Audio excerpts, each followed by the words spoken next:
Hello अस्सलाम वालेकुम वरहमतुल्लाहि वबरकातुहू। जैसा कि पिछले वीडियो में मैंने आप लोगों से कहा था कि जो सहायक उर्दू अनुवादक से रिलेटेड केसेस हैं वो सारे केसेस सॉल्व हो चुके हैं। तो जब रमज़ान भाई की टीम अल्पसंख्यक आयोग के पास गए और उनसे इन सारे बातों का ज़िक्र किया तो तभी अल्पसंख्यक आयोग के अध्यक्ष रियाजुल हक साहब ने बीएसएससी के अध्यक्ष सुहेल साहब को फ़ोन से रब्ता किया और उनको ये सारी बातें बताई कि जो सहायक उर्दू अनुवादक है उन लोगों का जो केसेस है वो सारे केसेस सॉल्व हो चुके हैं। तो आप जल्द से जल्द इसका जो है रिज़ल्ट निकालने की कोशिश कीजिए। तो बीएसएससी के चेयरमैन तो सुहेल साहब ने कहा कि आप लोगों का कुछ केसेस और भी बच रहे हैं। तो इस बात को सुनकर थोड़ी परेशानी हुई कि इतने सारे मेहनत करने के बाद भी केसेस अभी भी बाकी हैं। तो घबराने की ज़रूरत नहीं है, इस पे काम चल रहा है और जल्द से जल्द ये मालूम किया जा रहा है कि केसेस अभी भी बचे हुए हैं। तो उनका पिटिशनर कौन है और कहाँ का है, उनसे रब्ता किया जा रहा है। तो मैं आप लोगों के लिए एक लिस्ट लेके आया हूँ जिसमें केस नंबर और पिटिशनर का नाम दिया हुआ है। तो अगर आप लोगों में से कोई इन पिटिशनर को जानते होंगे उनको बोलिए कि या फिर जो आफ्ताब भाई हैं उनसे रब्ता करें, क्योंकि जैसे ही केस वापस होगा जल्द से जल्द हम सभी लोगों को ज्वाइनिंग जल्द से जल्द होने की उम्मीद है। और आप लोग इस बात के लिए ना घबराएं कि केस वापस होने के बाद न्यू एनसीएल वालों के लिए कुछ नहीं होगा।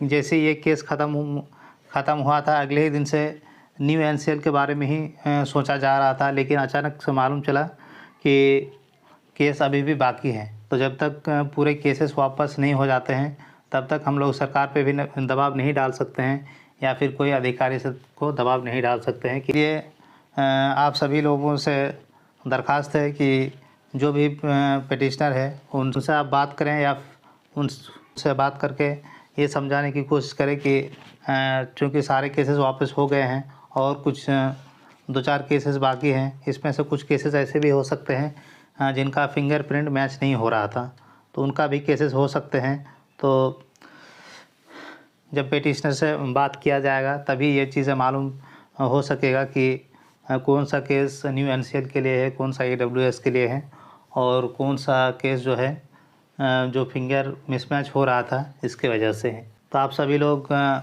जो भी पिटिशनर है वो आफ्ताब भाई से या नफीस भाई से कांटेक्ट करने की कोशिश करें। आपका जो भी परेशानी है उस परेशानी का हल जल्द से जल्द ढूंढ लिया जाएगा। तो मैं आपको बता दे रहा हूँ कि कितने केसेस हैं इसमें से और कौन कौन पिटिशनर हैं। तो आप केस नंबर ये देख सकते हैं 18364/2022 और इसका जो आपका पिटिशनर है वो क़य्यूम है। एक केस और है 18271 और इसका पिटिशनर है अंसारुल हक। और तीसरा केस है 18245 और इसका आपका पिटिशनर है मंजर और इस केस का पिटिशनर एमडी अली है। और जो 15047 है उसका पिटिशनर है गुलशर अहमद। और जो 14154 का पिटिशनर है शाह आलम है। इन सब का अभी तक एड्रेस मालूम इन सभी लोगों को जो भी लोग जानते हैं या फिर जो पिटिशनर इस वीडियो को देख रहे हैं जल्द से जल्द कमेंट सेक्शन में अपना नाम और फ़ोन नंबर दें ताकि उससे रब्ता किया जा सके। या फिर जो लोग भी इन हजरात को जानते हैं वो आप उनसे बात करें और उनका जो भी मौक़िफ़ है वो उनसे पूछें और जो नफीस भाई हैं या फिर आफ्ताब भाई है उनसे आप कांटेक्ट करने की कोशिश करें। तो कुछ केसेस और भी है, मैं आपको दिखाता हूँ कि जैसे केस नंबर है 13294 और इसका जो है आपका पिटिशनर है वो एमडी सईम अख्तर है। और एक केस और है 10625, इसका जो पटिशनर है मोइन है। 11787 का पटिशनर साहिबा परवीन है। और जो एक केस है 18235, इसका पटिशनर आपका दानिश है। और जो 12590 का पटिशनर समीमा खातून है। और इस केस का शाह आलम है, नुसरत है और MD शम्स है। तो आप लोगों से दरख्वास्त है कि जो भी लोग इन लोगों को जानते हैं, जिस भी मामले के लिए उन लोगों ने केस किया है, वो लोग नफीस भाई से या फिर आफ्ताब भाई से रब्ता करके अपना जो भी इस प्रॉब्लम है तो सभी मिलकर इस प्रॉब्लम को सॉल्व करने की कोशिश की जाएगी।